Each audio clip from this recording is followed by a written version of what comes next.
Déclarés respectivement 3e et 4e cas confirmés de la maladie à virus Ebola en date du 31 juillet dernier, l'enfant et la femme de l'orpailleur venus de l'Ituri et mort de cette même maladie à Goma viennent de sortir du centre de traitement d'Ebola à Goma où ils étaient mis en quarantaine et pris en charge par les équipes de la riposte contre cette maladie. Cette cérémonie qui s'est tenue ce mardi 13 juillet 2019 en présence du gouverneur du Nord Kivu, du secrétaire technique du comité multisectoriel de la lutte contre la maladie à virus Ebola, des autres partenaires techniques du gouvernement ainsi que des agents de la riposte s'est passé dans les installations de l'hôpital provincial du Nord Kivu. Prenant la parole, le docteur Jean-Jacques Mouyembe, à travers qui le chef de l'État coordonne personnellement les activités de la riposte, a une fois de plus rappelé que la maladie à virus Ebola est une réalité, une maladie dangereuse, mais qui peut cependant guérir une fois prise en charge avant qu'il ne soit tard. Pour nous, un message fort pour dire que Ebola n'est pas synonyme de la mort.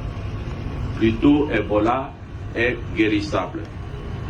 C'est vrai que c'est une maladie qui fait peur parce qu'elle entraîne beaucoup de décès, mais aujourd'hui, nous savons qu'il y a des médicaments contre Ebola et si le malade arrive tôt dans le centre de traitement, il a beaucoup de chances pour en sortir guéri, comme ceux pour qui nous célébrons la sortie maintenant.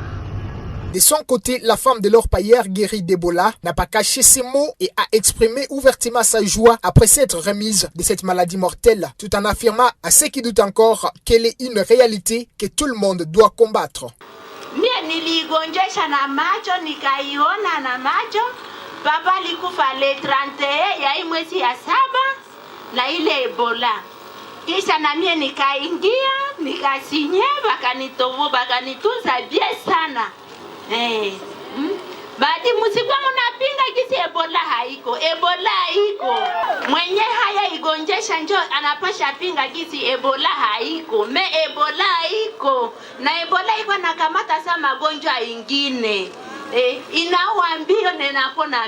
Pour confirmer que ces deux victimes ne représentent de dorénavant aucun danger de ses propres mains, le gouverneur du Nord Kivu a procédé par la même occasion à la remise de quelques kits et matériels à ces deux victimes. Après, ça ne suivit une caravane motorisée qui est passée par tous les grands artères de la ville de Goma et qui a eu comme point de chute le domicile de ces deux victimes où ils étaient remis à leur famille par les équipes des ripostes qui ont procédé par la même occasion à la sensibilisation des personnes vivant en voisinage de ces derniers. Depuis Goma, je suis Eline Tsongo pour EDTV.